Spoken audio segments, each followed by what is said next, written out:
안녕하십니까. 이종일입니다. 이제 11월의 중순이 이제 다가와서 지나가고 있습니다. 바깥 기온이 좀 쌀쌀하죠. 아침, 저녁이 춥습니다. 차가워서 좀 두터운 옷을 입고 나가야 하는 계절이 돌아왔습니다. 이것도 목폴라티를 입고 이렇게 시작하게 됩니다.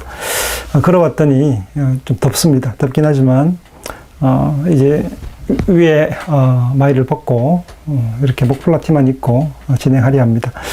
오늘은 지난주에 예고했던 대로 이제 희망 철학에 대한 이야기를 함께 나누고자 합니다. 우리 계속해서 철학의 어떤 주제들에 대한 걸로 함께 살펴가고 있는데요. 철학사를 살필 수도 있고 철학의 의미나 또 인문학적인 어쨌건 여러 가지 접근법이 있습니다만 철학의 개요를 살펴간다는 측면에서 이런 분야에서도 철학적 맥락을 따라 이해할 수 있다는 부분을 말씀드리고 있습니다. 잘 따라오고 계시죠? 그 짧은 시간, 또 짧다면 짧고 또 길다면 긴 시간일 수 있지만 사실은 특정 주제를 가지고 50분, 1시간 동안 다루기에는 너무 큰 이야기들입니다. 그래서 핵심되는 내용들만 또 우리가 관심 기울일 부분, 제가 관심을 가지고 있는 부분을 중심으로 살피는 한계가 분명히 있습니다. 오프라인에서 함께 만나게 되면 좀 더 긴 시간으로 또 질의를 통해서 나눌 수 있습니다만 우리는 이런 어떤 환경적인 문제들을 극복하는 차원에서 최선을 다해가는 게 필요하다 생각이 듭니다. 함께 희망 철학의 내용을 함께 살펴보려고 합니다. 넘어가야 하는데요. 화면이 네. 여러분 희망을 무엇이라고 생각하십니까? 보통 희망이 무엇이냐고 물으면 어떤 기대, 쉽게 대답할 수 있는 것처럼 생각들을 하세요. 하지만 희망이라는 문제를 희망이 뭡니까? 라고 물으면 그 단순한 질문만은 아닌 것 같습니다. 곰곰이 생각해 보면 쉽지 않은 질문이고 어찌 보면 난해한 질문이기까지 합니다. 희망은 흔히들 좋은 것이나 낙관적인 것, 또 미래에 일어날 어떤 기대들, 아직 성취되지 않은 것들에 대한 사안들, 이렇게 생각들을 하십니다. 하지만 희망은 어떤 이리적인 개념보다는 좀 더 복합적이고 또 중층적인 의미를 가지고 있어요. 그래서 희망은 어떤 이들에게는 낙관을 의미하기도 하지만 반대에 위치한 이들에게는 절망과 재난이 되기도 합니다. 내가 희망을 가진다고 말하는 것이 어떤 특정한 다른 반대편에 있는 사람에게는 희망이 아니라 절망이 될 수도 있는 거죠. 독일이 꿈꾸었던 제3제국의 어떤 꿈은 유대인들에게는 학살의 재난, 홀로코스트의 재난이었고 또 폴란드 사람들에게는 비극적인 재난을 불러온 사건이었죠. 그 사람들 뿐이었겠습니까? 일본이 꿈꾸었던 동아시아의 중추적인 대동아 공영권을 주장했던 그 일본의 꿈은 그들의 희망은 조선으로 머물렀던 우리 선배 선조들과 또 중국을 포함한 동아시아 사람들에게 극렬한 절망과 좌절, 고통을 안겨주었던 것이었죠. 그래서 희망이다 말할 때 그 희망이 모두에게 희망이 되는 것인가 하는 것, 나에게 희망은 너에게 절망이 될 수도 있는 것, 이라는 의미에서 그냥 단순한 것만 아닌 것 같습니다. 소련은 마르크스 레닌주의 이념을 바탕으로 유토피아를 꿈꾸었죠. 낙원세계, 낙토를 꿈꾸었고 그리고 프롤레타리아, 노동자들의 나라를 꿈꾸었지만 우리가 지금 바라보는 소련, 그리고 변화해서 러시아, 개방된 나라라 하지만 그 꿈꾸었던 레닌과 그 마르크스의 이상향, 유토피아, 그 희망의 나라가 그런 유토피아인지를 물어보면 고개를 젓게 됩니다. 우리가 아는 대로 수많은 사람들의 학살과 독재가 이어져 왔고 계급 체계가 구축된 모습을 볼 수 있는 것이죠. 그래서 희망에 대해서 어떤 사람들은 긍정적으로 해석하는 사람이 있는가 하면 또 다른 분들은 부정적으로 해석하기도 하는데요. 이 철학사에서도 마찬가지입니다. 그 희망을 항상 좋은 면으로만 해석하지 않았습니다. 이 그리스의 철학의 개념에서의 희망과 또 히브리 개념의 희망, 또 많은 여러 사람들이 어떤 대척되는, 대립되는 어떤 상충되는 희망에 대한 해석들이 존재하는 것이죠. 희망은 약육강식과 적자 생존을 합리화하는 수단이 되기도 했죠. 희망은 독재자나 독재 정권의 욕구 충족을 위한 심리학적 기제가 되기도 하죠. 어떤 나라를 꿈꾸는 그 희망들을 이야기하지만 그 독재자가 꿈꾸는 그 희망의 나라는 일반 서민들과 약자들에게는 큰 고통을 안겨주었죠. 2차 대전 당시에 일본 사람들이 전쟁이 일어났는데 그 전쟁을 누가 일으켰는지에 대한 부분이 아무도 책임지는 사람이 사실 존재하지 않게 부분이 있었는데요. 누군가가 꿈꾸었던 나라와 이상향이지만 수많은 젊은이들이 끌려가서 전쟁터에서 죽음을 맞이하고 장애를 입게 되었는데 그 꿈꾸었던 내용이 어떤 독재나 정권이나 어떤 사람들이 개인이 꿈꾸었던 꿈이 절대 다수의 많은 사람들에게는 좌절과 가난과 고통을 안겨줬다는 측면에서 누군가의 희망이 있고 나에게 희망이 되는 건 아닌 것이죠. 칭기스칸의 희망, 그 큰 나라를 구상한 그 꿈 뒤에는 많은 사람들의 희생과 고통과 눈물, 좌절이 존재하는 거죠. 우리가 흔히들 영웅으로 일컫는 알렉산더, 그 젊은 나이에 원정을 떠나서 페르시아를 격파하고 아나톨리아를 지나서 메소포타미아를 격파하고 인도까지 건너갔죠. 나중에는 그 함께 종군에 갔던 군사들이 가기를 거부하죠. 인도 서북부까지 진격하지만 그 이상 진격하려 하지 않죠. 왜냐하면 지쳤기 때문이죠. 힘들기 때문이죠. 그 알렉산더가 꿈꾸는 그 나라와 그 광대한 영토에 대한 꿈이 종군에 가는 또 피비린내는 전투를 치르면서 겪어야 했던 죽음과 고통의 문제를 내가 꿈꾸는 나라인가에 대한 회의를 분명히 가져갈 만하죠. 그래서 종군을 거부하죠. 그래서 회군할 수밖에 없게 됐는데요. 나폴레옹의 희망, 그리고 일본 제국주의의 희망은 여타의 사람들에게 고통과 재난을 몰고 왔죠. 또 피해국인 나라의 입장에서는 더 말할 필요가 없겠죠. 그들은 희망을 그 당위로 제시했습니다. 꿈꾸는 나라, 제국의 영토. 확실히 희망은 부정의 힘과 긴밀한 연관을 가지고 있는 것 같습니다. 희망은 절망과 고통, 그리고 억압과 재난과 깊은 연관을 가져요. 희망이라는 미명하에서 그런 일들이 발발하고 벌어지기 때문인데요. 좋은 말이죠. 유토피아, 낙토, 희망, 희망의 나라. 아름다운 말이잖아요. 그 희망의 이면에 있는 그늘진 고난과 고통의 모습들을 본다면 그게 과연 희망인가라는 회한들을 많이들 가져가요. 생각을 합니다. 그래서 착취당하고 고통당하는 현실 속에서 생각할 수 있는 마지막 가능성이 또한 희망이기 때문에 희망은 버릴 수도 또 적극적으로 추진하기도 애매한 구석이 있는 것이죠. 사람들은 정치적 불이익을 감수하면서도 타협하지 않고 권력층과 투쟁하는 모습들을 보죠. 광주민주화 공장이라든가 또 그 사람들이 많은 그런 어떤 고통을 당하면서도 끊임없이 항거했던 이유들은 뭘까요? 아마도 그런 고통들 이면에 그 이후에 다가올 희망에 대한 기대 때문이 아니었을까요? 희망은 지배자의 입장에서 착취와 지배의 정당성을 주는 방식으로 해석되지만 동시에 피지배자, 압제당하는 사람들에게 이 탈출의 가능성으로도 기능하기도 하는 것이죠. 모든 사람들은 자신의 고유한 희망을 가지고 살아갑니다. 그러니까 여러분도 희망이 있을 겁니다. 내가 꿈꾸는 희망, 내가 꿈꾸는 미래, 나는 어떤 희망을 가지고 있는지 한번 생각해 보십시오. 희망은 억압적인 모든 상황과 그리고 절망의 환경 속에서 은밀히 숨겨져 있는 것이죠. 지금 불편한 것 있지 않습니까? 그러면 그 불편함을 넘어서 그것이 해소되고 그것이 풀어지는 무언가를 기대하고 희망하지 않습니까? 내게 지금 불편한 것이 무언가 있어요. 또 아픔이 있거나 질병이 있거나 또 내가 넘지 못한 무엇이 있어요. 가지지 못한 무엇이 있을 때 그것을 향한 기대, 바람, 바램 이런 게 있는 거죠. 그래서 어둠의 순간 속에서도 어둠을 밀어내는 그런 힘을 가지고 있는데, 그것이 또한 희망의 힘이기도 한 것이죠.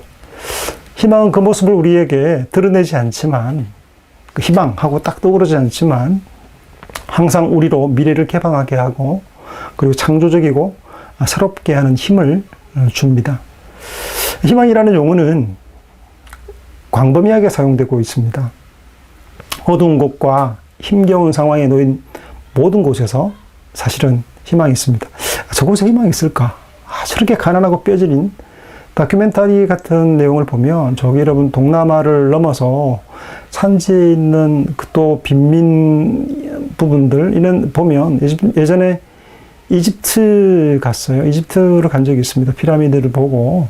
그리고 쓰레기 마을이라는 곳이 있습니다.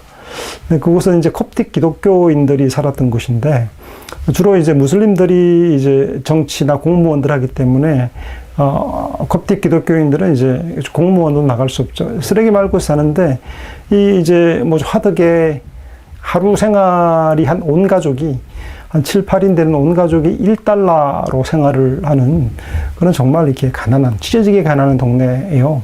근데 그곳에 아이들의 뛰노는 모습이라든가, 또 제가 알기로는 여러 해 전에 지진이 나서 동굴이 무너지고 되게 막 고통을 당했던 모습이 보는데, 그런 곳 가운데서도 아이들의 눈동주와 눈빛 가운데서는 어둡잖아요. 우리가 볼 때는 아무것도 없을 것 같은 그 현장 속에서 희망을 보는 겁니다. 70년 전에 6.25 전쟁 때 종군했던 이 많은 이제 미국 사람이나 군인들로 종군했던 분들이 이제 지금 시점에 이르러서 대한민국을 바라보면 깜짝 놀라죠. 발전상을 보고 놀라는 것도 있지만, 그 폐허더미 속에서 사람들은 무엇을 꿈꾸었을까요? 아무것도 남지 않았을 것이라고. 왜 기대하지 않은 부분들이 일어난 부분들을 보면서, 희망이라는 것은 미래를 향해 개방하고 뭔가를 향해서 돌진하게 하고 또 일어서게 하는 힘인 거죠. 하지만 우리는 희망에 대한 철학적 의미로 제안해서 풀어보고자 합니다. 희망에 대한 얘기를 할 것이 정말 많은데, 정말 많지만 담론이 대단히 많잖아요. 하지만 우리 철학적인 의미에서의 희망의 내용들을 오늘 다루는 것으로 제안해서 말씀을 드려야 할 것 같습니다. 우선 희망에 대한 그리스적 이해, 헬라적인 이해를 이야기하고요. 이어서 히브리적 사유 속에서의 희망에 대한 이야기를 나누고자 합니다. 그리고 희망의 철학자 에른스트 블로흐 있습니다. 희망의 원리를 썼던 에른스트 블로흐의 희망 철학에 대해 살펴보고, 그리고 시간이 된다면 에른스트 블로흐에게서 힌트를 얻었던 위르겐 몰트만의 희망의 신학까지도 함께 다룰 수 있으면 좋을 것 같다는 생각을 해봅니다. 우선 이 그리스적 희망을 이야기하자면 신화 세 가지를 살필 필요가 있습니다. 시시포스 신화와 그리고 프로메테우스 신화와 판도라 신화, 그리스에 있던 세 가지 신화에 대한 이야기인데, 여기에서 희망의 어떤 건재들, 그리스적 희망의 성격과 성향을 바라볼 수 있는, 생각해 볼 수 있습니다. 시시포스 신화인데요, 신들의 왕 제우스가 강의 신 아소포스의 딸 아이기나를 납치합니다. 이를 목격한 코린토스의 왕 프로메테우스가 시시포스가 샘물을 넣는 조건으로 아소포스에게 이야기를 하죠. 화가 난 제우스가 죽음의 신 타나토스에게 시시포스를 죽이라고 명령을 하죠. 이를 눈치챈 시시포스가 자신을 죽이려고 온 타나토스를 감금해버리고, 죽음의 신이 사라지자 저승의 신 하데스와 전쟁의 신 아레스가 제우스에게 항의하게 되죠. 제우스는 아레스를 보내서 타나토스를 구출하게 하는 한편, 시시포스는 저승으로 보내버리게 되죠. 저승으로 가기 전에 시시포스는 아내에게 간절하게 부탁을 합니다. 자신의 장례를 절대 치르지 말라고 미리 내다봤던 거죠. 부탁을 합니다. 자신의 장례를 치르지 않음을 통해서 핑계거리를 삼아 이 저승 하데스로부터 벗어나기를 원했던 거죠. 저승에 간 시시포스는 아내가 장례를 치러주지 않았다고 해서 하데스에게 하소연을 하게 됩니다. 아내의 잘못을 바로잡고 장례 절차를 다 마치고 돌아오겠다고 하고는 빠져나오게 되죠.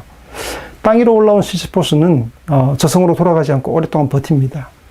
화가 난 제우스는 시시포스를 붙잡아 산 정상으로 무거운 바위를 밀어 올리는 형벌을 내리게 되죠. 여러분, 그 시시포스는 그래서 끊임없이 바위를 산 정상으로 밀어 올리게 되죠. 다 끝까지 산 정상까지 올라오게 되면 다시 바위가 굴러내려가죠. 그럼 다시금 바위를 밀어 올립니다. 이것이 반복되는 것이죠.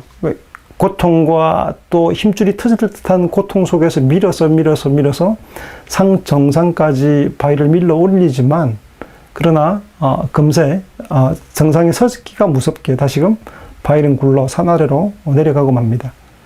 그럼 다시금 내려와서 산을 굴러 올리는 이런 형벌을 받은 거죠. 알베르 까미라는 사람이, 실존 철학자인 까미라는 사람이 이 시시포스 신화를 가지고 시지프 신화로 번역되어 있는데요. 이 시시포스와 관련된 신화를 가지고 글을 씁니다. 그래서 희망을 뭘로 표현하냐면 끝없는 반복되는 질곡이라는 개념으로 설정하고 있습니다. 그러니까 까미가 바라본 세상은 부조리로 가득한 세상입니다. 부조리가 뭐냐면 노동에 대한, 그러니까 근대인들의 힘있게 애써서 밀어 올리는 그 노동을 통해서 상 정상까지 이르지만 사실은 허탈하게 다시 굴러내려가 버리는 모습. 그 노동에 대한 회의, 절망, 부조리. 도대체 노동하는 사람들이 기계처럼 일하고 수고하지만 과연 얻는 것은 겨우 먹고 사는 것, 해안들. 그 애써왔던 노력들이 한순간에 사라져버리는 그런 어떤 허무함들에 대한 삶의 부조리를 이야기합니다.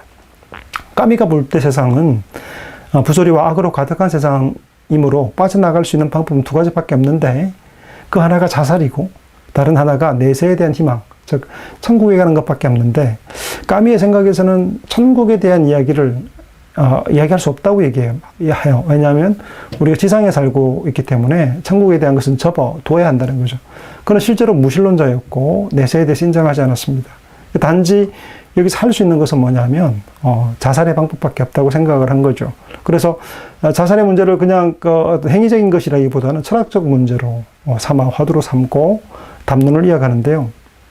그래서 까미가 보기에 철학의 가장 근본적인 문제는 뭐냐면 인생은 정말 살만한 가치가 있는가 하는 물음인 거죠. 그러면서 두 번째 방법이 내세의 삶에 대한 희망은 삶을 배반하는 치명적인 것이기 때문에 회피해버렸고 무신론적 실존주의를 표방하게 됩니다. 까미는 내세의 삶에 대해서는 우리가 내세의 희망을 누릴 자격을 갖추려고 노력하지 않으면 안 된다고 얘기를 하는데, 칸트의 주장과 맥락을 같이 하게 되죠. 칸트도 역시 도덕 철학자로서 천국에 들어가기 위해서 그 천국에서 향유하고 행복을 누릴 만한 자격이 있기 위해서는 도덕적 선행, 그 행위하는 그 행복을 누릴 만한 자격자로서 행위가 선제되어야 된다고 얘기를 하고 있죠. 그런 의미에서 까미와 어떤 칸트의 세계관은 전혀 다름에도 불구하고 무신론적 입장에 서 있던 이 까미가 칸트와 도덕적인 측면에서는 일치하는 좀 신비로운 모습을 볼 수 있습니다. 그래서 까미는 세상의 부조리를 시시포스를 통해서 드러내고 있습니다.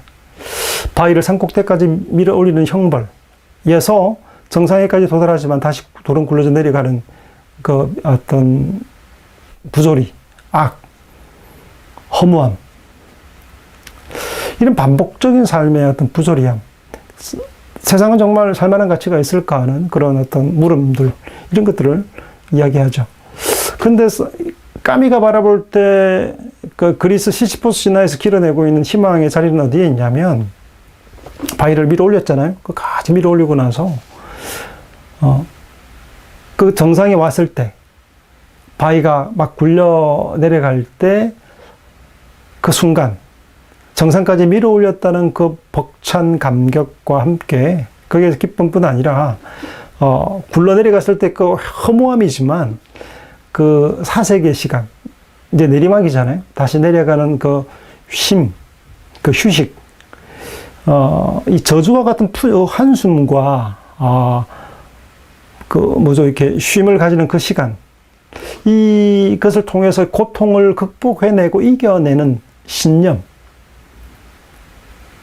그렇게 해서 올려놨던 바위가 한순간에 굴러떨어지는 것, 이거 노동의 의미가 무참하게 짓밟혀버리는 것이지만, 그럼에도 불구하고 이 올라갔다 내려갔다 하는 그 사이에 의식의 시간과 사색의 시간을 갖는 것을 이제 얘기합니다. 그래서 의식하는 시간, 생각하는 시간, 그가 노동의 의미를 다시 물어가는 시간, 내 살만한 가치가 있는가 하는 의미를 묻는 시간, 그런 의식의 시간이 찾아온다고 본 거죠. 그 사이에 휴식을 하는 그 시간에 안고 있는 짐의 무게만큼이나 그 존재의 의미도 깨닫게 된다고 생각을 한 것이죠.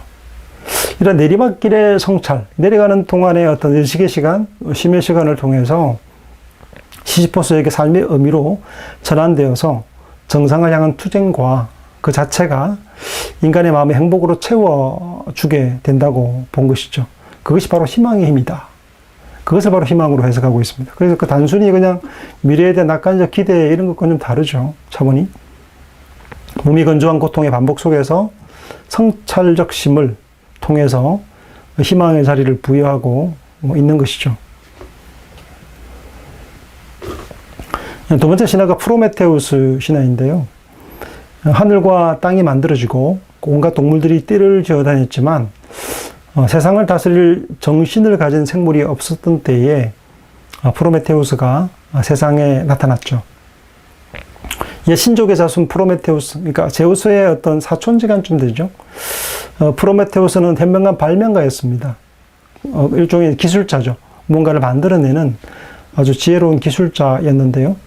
그는 땅에 하늘의 씨가 잠들어 있는 것을 알았고, 이 땅에 가치를 알은 거죠. 땅의 어떤 그 가치를 알고 흙을 강물에 개어 반죽한 후에 신과 같은 형상 하나를 만들었습니다. 그 흙덩이 속에 이제 영혼을 불어넣는데요. 사실 이제 아테네에게 부탁을 하죠. 아테네에게 신의 숨결을 흙덩이 속에 이제 동물의 영혼을 불어넣고 아테나에게 신의 숨결을 불어넣게 해서 이 동물의 영혼과 그리고 신의 숨결까지 들어와서 최초의 인간이 만들어지게 되죠. 그 인간의 수가 늘어나서 세상을 가득 채웠지만 사람들은 팔다리를 어떻게 사용하는지 그리고 신의 불꽃인 정신을 어떤 경우에 쓸 수 있는지 알지 못했다고 얘기를 해요. 그래서 프로메테우스가 친절하게 별자리를 읽고 쓰는 법을 가르쳐주고 수를 세는 법을 이야기하고 말의 고삐를 잡는 방법, 수레의 원리들을 가르치게 되었습니다. 그 자연을 활용할 수 있는 모든 기술들을 이 프로메테우스가 전수해 주었다고 해요. 그때 제우스가 이제 아버지죠. 그 크로노스는 이제 우라노스와 가이아 사이에서 이제 우라노스를 몰아내고 신으로 등극했던 크로노스인데 자신도 아버지를 몰아냈던 것처럼 자신도 폐위되고 몰라내질까봐 아들을 낳는 순간마다 다 먹어치우죠. 삼키죠. 근데 제우스가 깨를 부려서 겨자 섞인 것을 먹여서 다 형제들을 토해내게 하죠. 그 형들 가운데는 뭐 포세이돈도 있고 이제 올림푸스 신들인데요. 제우스가 이제 막둥이지만 사실은 이제 하늘의 보좌를 앉게 되고 왕의 역할을 하게 되죠. 그래서 신권을 장악하게 되죠.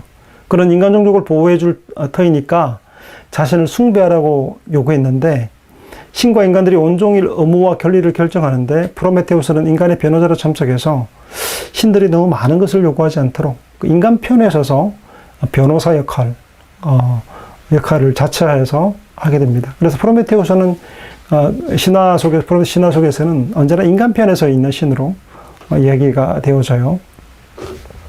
프로메테우스는 커다란 황소를 제물로 잡아가지고 두 덩어리로 나눕니다. 그 다음에 신들이 원하는 것을 택하도록 했는데 이 두 덩어리를 나누어가지고 하나는 살코기로 가죽을 싸서 그 위에 창자를 흉측하게 올려놓았어요. 또 다른 하나에는 뼈를 하얗게 기름을 입혀가지고 아름답게 뼈밖에 없지만 그 기름을 입혀가지고 하얗게 아름답게 장식해 두었습니다. 제우스가 뭐 이렇게 재물을 뚫어볼 수 없었나 봐요. 한계였던 모양입니다. 제우스가 이 프로메테우스에게 속은 건지 화가 났긴 했습니다만 겉에 보기에 좋은 것을 선택했다가 기름덩이로 감춘 뼈라는 사실을 알게 되고 난 다음에 분통을 터뜨리게 됩니다. 화가 난 제우스는 인간에게 불을 주지 않기로 하죠. 하지만 프로메테우스는 기다란 회양나무 줄기를 들고 그 하늘을 운행해 가는 태양 전차, 태양이 돌잖아요. 회양나무를 들어서 이렇게 불이 지나갈 때 이렇게 불을 붙여요. 붙여가지고 불씨를 가져다가 인간에게 들려주죠. 인간에게 불을 써준, 불의 씨를 준, 불씨를 준 프로메테우스에게 분노해서 제우스는 대장장 이제 헤파이토스에게 프로메테우스를 카우카소스산 정상에 묶으라고 명령합니다. 카우카소스산에 묶인 이 프로메테우스는 날이 밝으면 독수리가 찾아왔습니다. 그리고 낮 동안에 그의 간을 먹어 치워요. 그리고 밤이 되면 간은 다시 생겨나서 자라났습니다. 또 아침이 되면 날이 밝아오면 다시 독수리가 날아와서 프로메테우스의 간을 쪼아 먹습니다. 이것을 계속해서 반복하는데 헤라클레스가 프로메테우스를 구해주기 전까지 끊임없이 그렇게 고통을 받았습니다. 그러니까 인간을 위해서 고통당하는 프로메테우스. 인간에게 불씨를 전해준 프로메테우스. 그리고 제우스의 적이 되었지만 인간 편에 서 있는 프로메테우스의 모습을 볼 수 있죠. 그래서 프로메테우스는 그리스 신화에서 보면 인간의 창조주로 등장합니다. 인간을 창조하고 보살피고 불을 전해줍니다. 인류에게 불뿐 아니라 모든 지식과 기술을 전수했습니다. 이 불이라는 것은 단순히 그 어떤 화염, 불 이런 것들을 의미할 수도 있지만 더 중층적 의미를 지니는데 이 불이라는 것은 기술을 의미합니다. 그리고 인간의 정신에게 어떤 밝음, 계몽, 더 지식에 대한 생각에 대한 스파크를 일으키기는 어떤 지식들과 기술의 습득을 돕는 역할, 계몽했다고 볼 수 있겠죠. 프로메테우스는 제우스의 사촌으로 크로노스를 축출하고 하늘의 신 최고에 등극하는 데 도움을 준 것 같지만 인간 때문에 제우스와 갈등을 빚게 됩니다. 그리스 신화작가 헤시오도스는 프로메테우스가 교활하게 제우스를 속였다고 이야기합니다만 볼 핀치는 좀 다르게 해석을 해요. 다르게 해석합니다. 프로메테우스를 아주 긍정적으로 해석합니다. 물론 제우스는 속임수를 알면서도 다른 뜻을 가지고 프로메테우스를 유도한 것이라고 이야기한 게 헤시오도스의 견해인데 이 반전 드라마와 같은 신화 속에서 인류 역사와 현대 기술 문명을 찾아볼 수 있을 것입니다. 사회생물학자 에드워드 윌슨은 프로메테우스와 불에서 마음의 기원을 설명합니다. 그 마음의 기원을 이 불에 전달해서 찾고 있는 것이죠. 사람에게 어떻게 해서 이런 마음과 이런 생각하는 정신이 생기게 되었을까 할 때 이 프로메테우스가 전달한 불에서 찾는 것이죠. 그래서 프로메테우스가 보낸 선물은 인간의 기원에 관한 그리스 신화 가운데 최고의 사건으로 평가받고 있습니다. 그리스 비극 작가죠. 아이킬로스가 쓴 프로메테우스의 입을 빌어서 인간의 모든 기술은 프로메테우스가 전해준 것이라고 얘기를 하고 있습니다. 아이킬로스 비극 보면 여러 가지 나오지 않습니까? 그 가운데 이제 프로메테우스의 비극도 포함되는데 아가멤논부터 시작해서 비극들이 있지 않습니까? 근데 판도라의 신화와는 달리 프로메테우스는 인간을 고통과 질곡으로부터 해방하기 위해 행동함으로써 인간의 고통을 자신의 것으로 받아들입니다.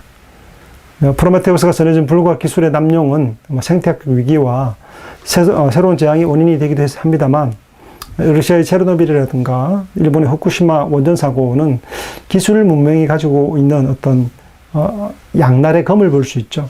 그 기술이 인간을 편하게 해주고 또 인간의 삶의 질을 끌어올리는 중요한 기술이 되기도 하지만 또 그 기술은 가공할 만한 그 기술은 사람을 죽이고 사람을 살해하고 또 고통을 안겨주는 날선 양날의 검이라고 할 수 있겠죠.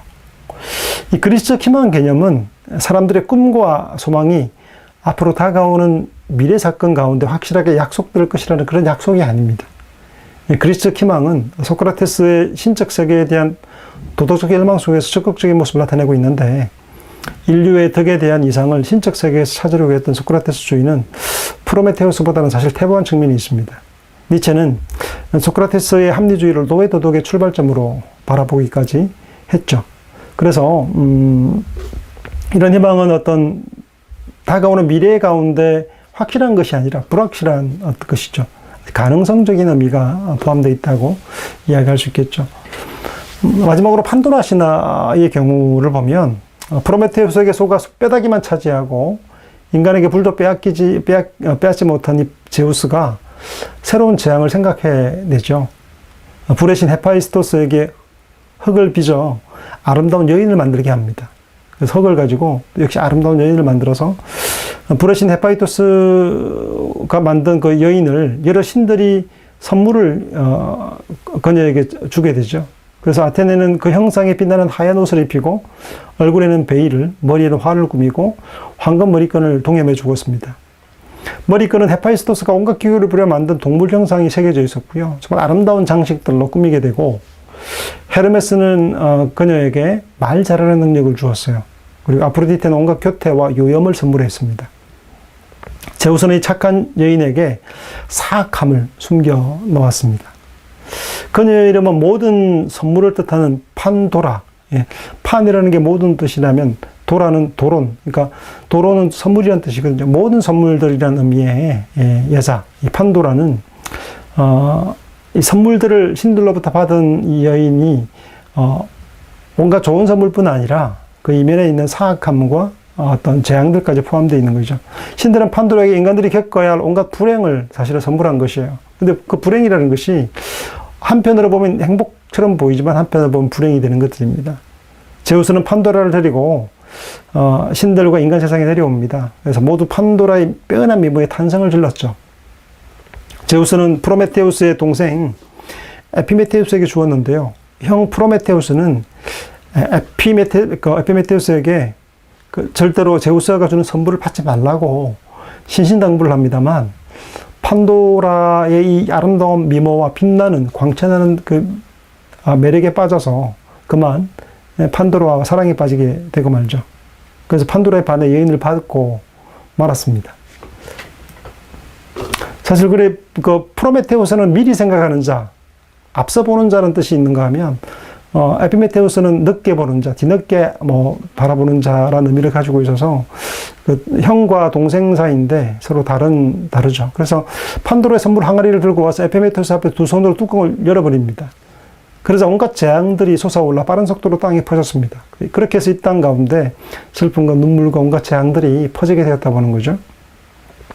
단 하나의 선물만이 항아리 안에서 날아가지 못하고 항아리 안을 맴돌고 있었습니다.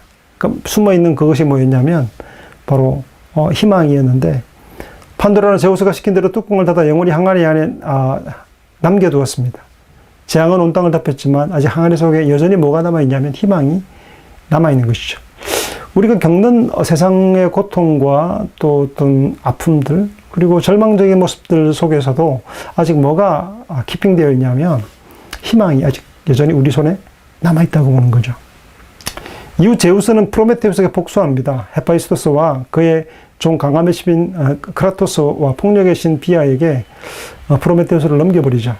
세 신은 프로메테우스를 스키티아 황무지로 끌고 와서 카우카소스산 절벽에 절대 풀리지 않은 사실을 올가매고 3만 년 동안 고통을 당하게 하죠. 그래서 프로메테우스는 거스를 수 없는 그런 저주를, 인간을 위해 살았다가 그 카우카소스산에서 매달려서 고통을 당하게 되죠. 독수리를 통해서 간을 쪼아먹게 했는데요. 이 모습은 마치 이제 인간을 대속하기 위한 십자가의 그리스도로 해석하는 사람들도 있는 것을 보게 됩니다.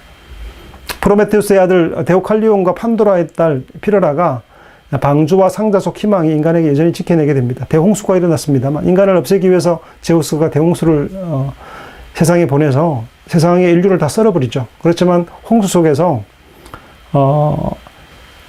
프로메테우스의 아들 데오칼리온과 판도라의 딸 피르라가 방주를 만들어서 방자 상주상에서 희망을 지켜내고 생존하게 됩니다.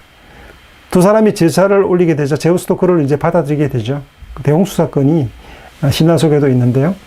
그래서 다 그렇게 해서 이제 인간이 제우스 아래에서 살아갈 수 있는 이제 평화의 단계로 나아가는 부분으로 이야기하고 있습니다. 신화 작가 있죠. 우리 세 사람이었죠.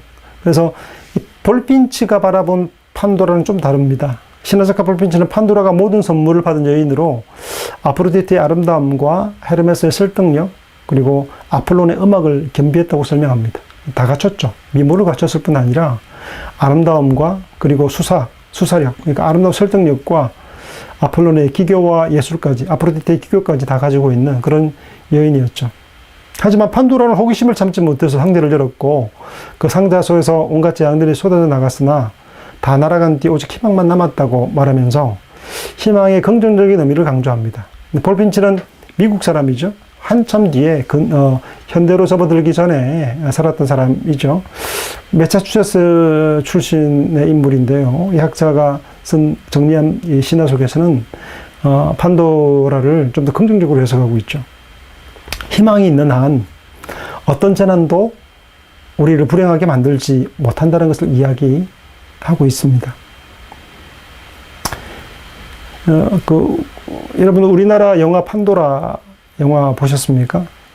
가까운 곳이죠. 울산에 월성이 아니고 어디죠? 고리 원전이 폭발해서 일어나는 사건을 다루고 있는데 그런 극악한 현장 속에서도 사투하는 이 고통을 이겨내고 희망을 찾아가는 장면들이 나오죠.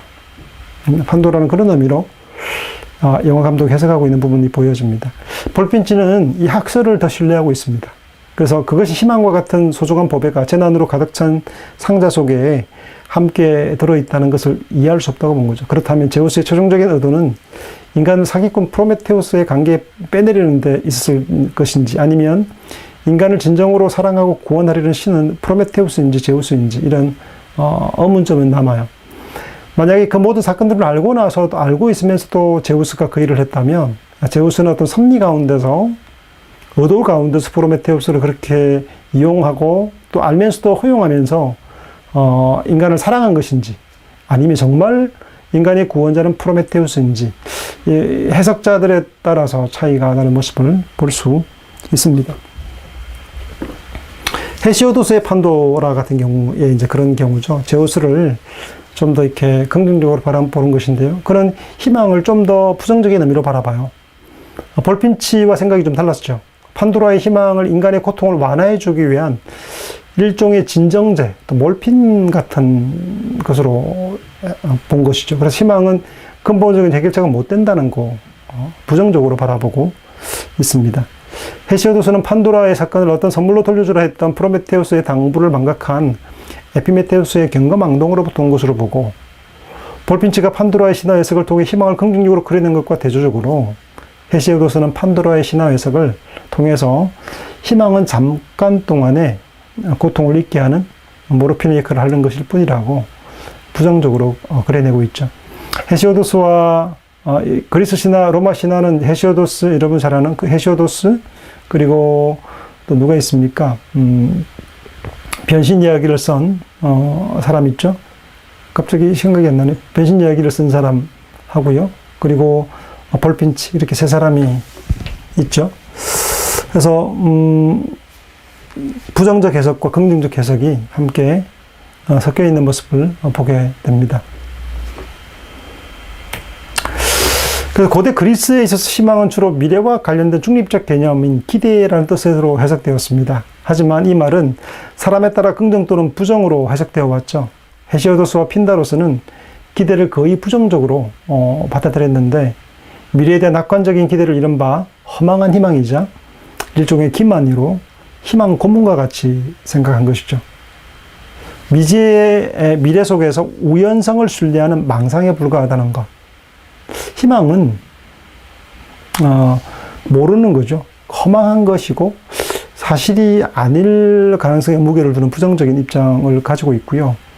호머나 아이스킬로스는 반대로 희망을 합리적으로 생각할 수 있는 개연성이라고 적극적으로 해석합니다. 그래서 그리스에는 이 두 가지가 함께 공존하고 있는 것 같아요.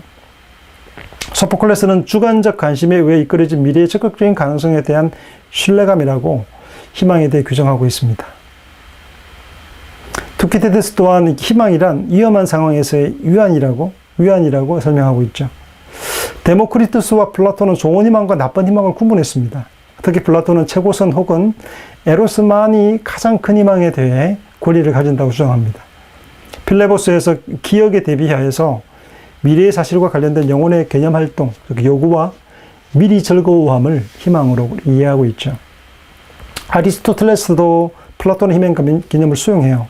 그리고 나서 희망은 죽음을 넘어선 이데아의 세계를 향하고 참된 진리와 선의 이데아가 지배하는 불멸성의 세계를 관조한다고 이야기합니다.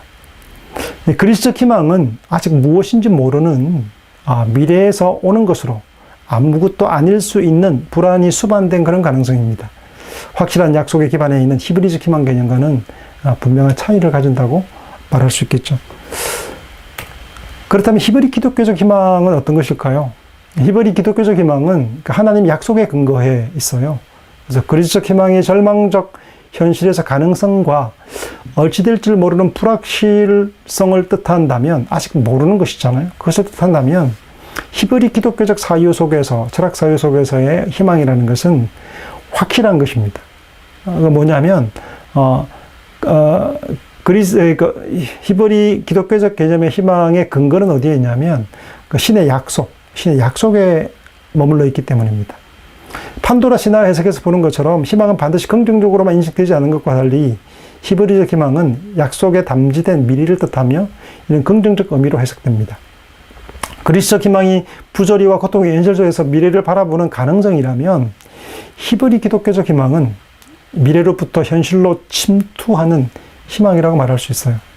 성경에서 말하는 약속의 미래는 곧장 현실의 동력으로 작동하고 있고, 이는 확고한 미래로부터 현재로 다가오는 것으로 해석되기 때문입니다. 그래서 히브리 기독교적 희망은 소크라테스와 플라톤처럼 내세와 미래만으로 이렇게 쏟아올리면서 경도되지 않고 미래에서 오는 희망으로 현실을 바꾸는 동력이 되며 이 땅에 신의 나라를 현시하는 구체성을 띠는 것으로 드러나게 되죠. 칸트 같은 경우에 희망은 그가 질문한 중요한 4가지 질문 가운데 마지막 질문이 이것이죠. 나는 무엇을 희망해도 좋은가? 라고 묻고 있습니다. 나는 무엇을 희망할 수 있는가? 나는 과연 무엇을 희망해도 좋은가? 라고 묻고 있는데요. 이 물음은 인간에 대한 근본적인 물음으로 철학에서 다뤄야 될 4가지 물음 가운데 하나로 삼았습니다. 칸트는 도덕으로부터 종교로 이행하는 원칙의 바탕으로 삼았는데, 계시 종교에서 앞서 말했던 히브리 기독교적 입장에서 논하는 희망은 반드시 도덕적 논의와 함께 결부되지 않으면 안 된다라고 얘기를 합니다. 기복적 행복, 그러니까 기복적, 그냥 무작정 행복한 것을 요구하지 않고 원해서는 안 되고, 반드시 그냥 그저 주어지는 타율적인 그런 어떤 행복과 희망이 아니라 내가 희망할 수 있을 조건들로서의 도덕 이행을 요구합니다. 그래서 칸트는 희망의 물음을 도덕 철학적으로 재구성하게 되죠. 한 인간이 도덕적으로 행위했을 경우에 다가오는 미래적 세계에서 그 무엇을 희망해도 좋은지를 묻고자 한 겁니다. 칸트는 도덕적인 자율성을 강조하는 형식윤리학을 구성했고요. 모든 행복은 도덕적으로 행위하는 경우에만 비로소 희망해도 좋다라고 결론을 내리고 있는 것이죠. 천국에 가기 위해서 선행을 하고 도덕을 행하는 게 아니고, 그 천국의 미래 희망 때문에 그 자체를 위해서 기복적으로 행위해서는 안 되고, 정언적인 도덕 행위가 이행되어야만 그 행위에 합당한 사람만이 희망할 수 있고 행복을 구할 수 있다고 본 것이죠. 우리는 세상에서 부조리를 경험하잖아요.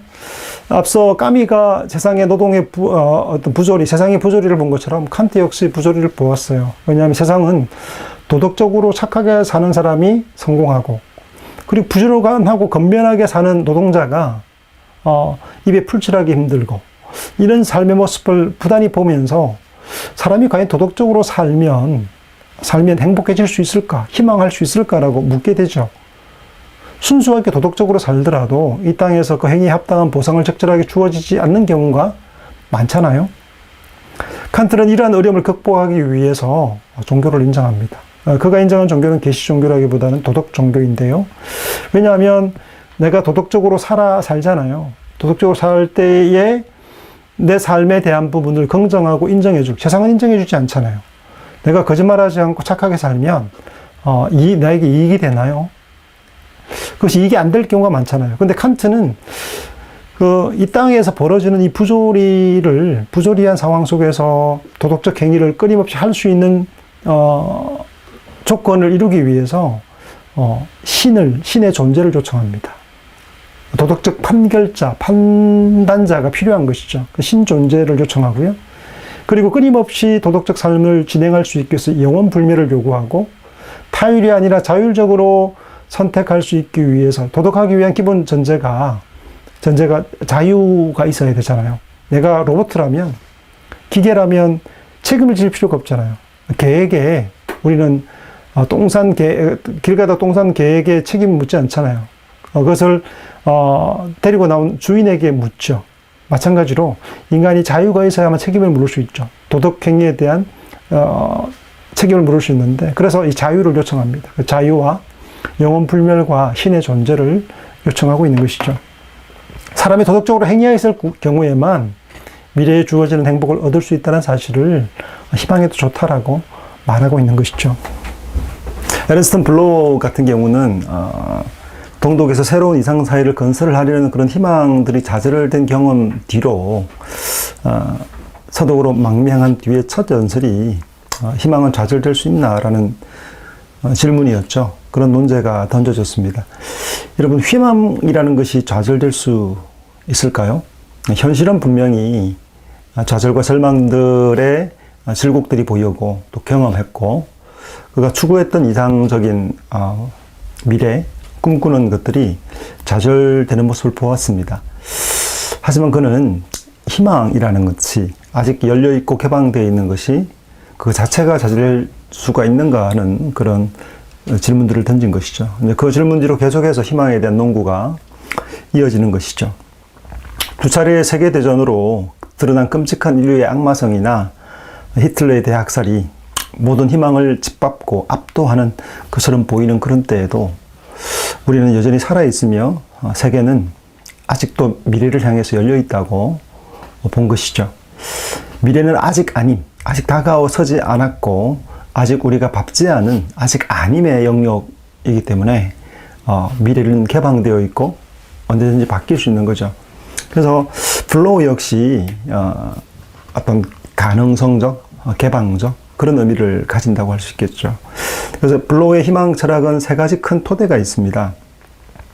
세 가지 토대를 이야기하는 첫 번째가 페르시아 이원론입니다. 그래서 이원론을 통해 성경을 전복적으로 해석합니다. 그래서 세계 역사를 선과 악의 투쟁의 역사로 바라보고, 또 조로아스터교의 이원론을 따라서 선신과 악신의 투쟁, 변정법적인 선한 것과 악한 것의 투쟁의 역사를 보고 그 투쟁을 통해서 계속해서 발전해가고 또 미래를 열어간다라고 본 거죠.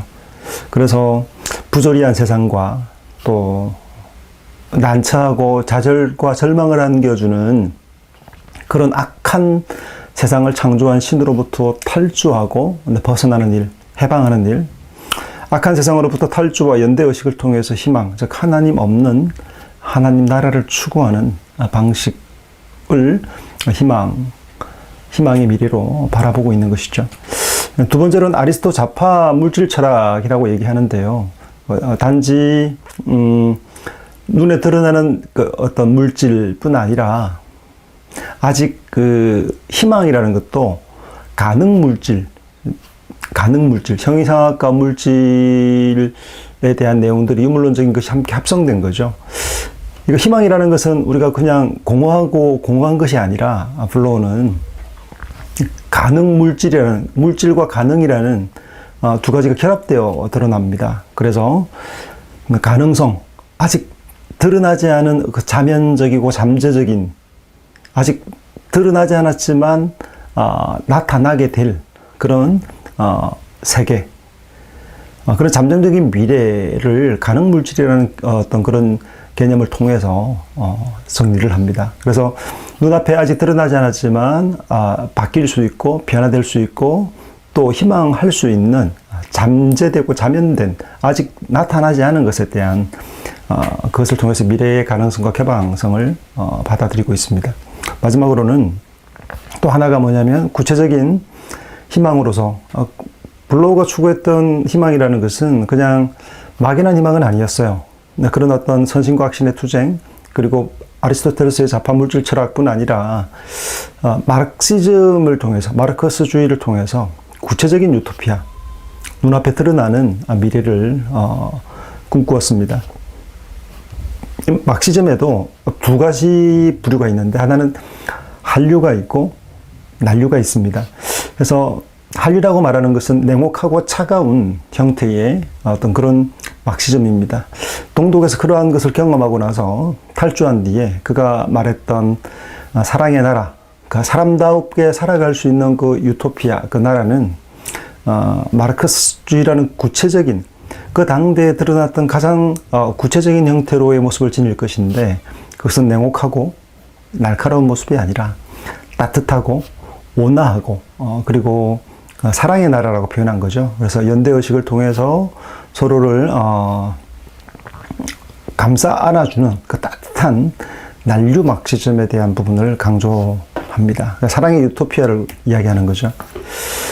그 블로우가 희망의 철학을 이제 입안했다면 2차 대전 뒤에 독일에 모두가 희망에 대해 말하기 어려웠던 때예요.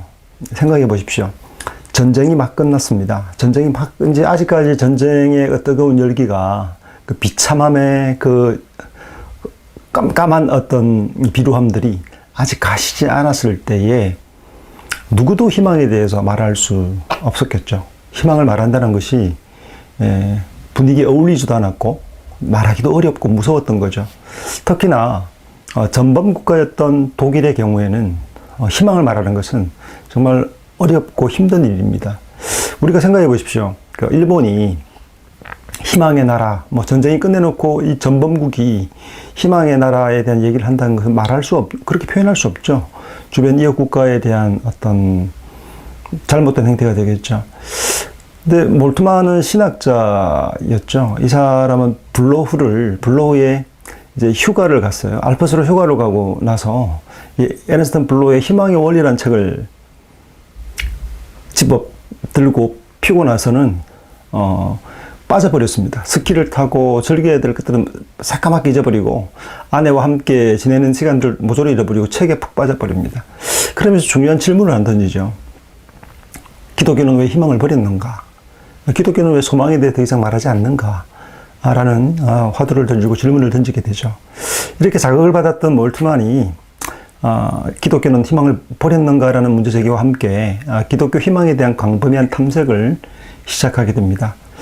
그의 희망신학은 블로우의 희망 철학의 전제인 페르시아 이원론 대신에 삼위일체론에 기반해서, 그리고 아리스토텔레스 물질 철학 대신에 언약 신학이라고 말하는 그 구체적이고 분명한 하나님과의 언약 속에서의 어떤 것들을 길어내기도 하고요. 또 하나가 뭐냐면 종말론과 기독교 하나님 나라의 토대, 그 구체적으로 약속되어진 언약에 대한 부분을 통해서 가능 물질이 아니라 확실한 희망의 토대에서 출발을 했고, 구체적인 하나님 나라에 대한 마르크시즘 유토피아 대신에 기독교적 하나님 나라에 대한 부분으로 강조하고 출발하게 되죠. 우리 이렇게 해서 희망 철학에 대한 초대를 했는데, 이 부분 말고도 이후에도 희망에 대한 논의들은 계속 이어집니다. 몰트만의 경우에는 특히 이제 십자가와 부활을 강조하는데요. 잠깐 더 첨언하자면 그렇습니다. 그 십자가라는 것이 또 부활이라는 것이 두 가지가 기독교 메시지의 핵심이잖아요. 근데 십자가는 죽음을 의미해요. 죽음은 그야말로 절멸을 의미하고 무로 아무것도 없는 것으로 이제 끝나는 것을 의미하죠. 하지만 부활은 뭐냐면 생명을 의미하죠. 다시 사는 것을 의미합니다. 그래서 죽음과 부활은 서로 상극이고 어울릴 수 없는 거죠. 죽었는데 어떻게 삽니까? 죽음과 생명이 같이 어울리기가 힘이 드는 것이죠. 그럴 수 없죠. 그 반대되는 예를 들면 절망과 희망이라 말할 때 죽음은 절망의 끝입니다. 죽음은 모든 것을 다 절망으로 빠뜨리고 모든 희망을 무거품으로 만드는 것이 바로 죽음이잖아요. 근데 십자가가 죽음을 의미한다면 이 부활은 뭐냐면 소망을 의미하죠. 다시 사는 것입니다. 근데 그것을 누구를 통해서 이루어졌나 하면 바로 몰트만이 표현할 때 예수 그리스도, 그러니까 한 분 안에서 한 사람 안에서, 또 그 신인이라고 표현하니까 한 분 안에서 죽음과 생명이 함께 일어난 거죠. 그걸 모두를 다 일으키고 죽음의 절멸을 끌어안고 다시금 일어난 사건, 그것이 바로 십자가와 부활의 사건으로 바라보기 때문에 절멸적 상태, 그러니까 아직까지 남아있는 가능적 형태의 모습을 추구했던 불로호와는 달리 아직 끝나지 않았다, 아직 망하지 않았다, 아직 죽음이 끝장이 종말에 이르지 않았기 때문에 열려있다라고 말하는 개방성과 비교해서 몰트만은 예수 그리스도라는 존재를 통해서 끝까지 가요. 이미 죽음의 어떤 절멸과 절망을 경험하고 그럼에도 불구하고 다시 부활을 통해서 일어난 소망, 희망, 이것을 말하고 있죠. 그것이 바로 기독교 희망의 본질이다, 그렇게 이야기하고 있는 거죠. 블로 같은 경우에는 사실 미래에 대한 종말, 마지막 미래는 어떻게 될 것인가를 모르기 때문에 둘 중에 하나라고 얘기를 합니다. 우리 윷놀이 게임 하다 보면 모나 도 얘기하죠. 모 아니면 도. 그러니까 절멸 아니면 유토피아의 완성. 이 둘 중에 하나가 될 것이라 얘기합니다. 모른다는 거죠. 아직 가능적이고, 아직 가능성이 남아있기 때문에 아직 희망이 있다. 아직 개방되어 있고 미래는 열려 있기 때문에 아직 희망은 살아있고 남아있다라고 보는 그런 입장을 보이는 거죠. 그런 의미에서 어떤 판도라의 희망, 판도라 신화에서 나타났던 남은 아직 가능적인 형태로 온 땅에 절망과 어둠이 기속하더라도 아직 희망의 가능성이 남아있다는 측면을 강조한 것이라면, 몰트만은 기독교 희망은 이와 결이 좀 다르다라고 얘기하면서 블로에게 자극을 받았지만 그의 신학의 토대, 그의 어떤 철학적 토대는 뭐였냐면 성경에 기반해 있던 그 삼위일체 하나님과 또 확실성, 그 약속의 확실성으로부터 오시는 하나님에 대한 종말의 미래에 대한 확신을 가지고 오늘을 바꿀 수 있다 얘기를 하고 있습니다. 가능성으로 현재를 바꾸는 것과 현실을 바꾸는 어떤 일들과 확실한 미래에 대한 어떤 비전, 열린 것들을 통해서 그것을 오늘날로 소급하여 누리면서 현실을 바꿔가는 그 차이가 존재합니다. 여러분은 희망을 어떻게 생각하십니까? 미래의 것을 지금으로 현재로 소급해서 가지고 누리는 것입니까? 아니면 미래로 열려있는 가능성을 가지고 터벅터벅 하루를 걸어 나가는 것입니까? 아직 이루어지지 않은 무엇을 향해 나가는 걸음인지, 아니면 미래가 확실한 미래를 따라서 현재를 살아낼 힘과 동력을 얻는 것인지, 이 두 가지가 바로 희망의 두 결, 큰 결이라고 얘기할 수 있겠죠. 우리 다음 시간에 여러분 삶의 의미에 대해서 의미 철학에 대한 부분에 대해서 함께 생각해 보고요.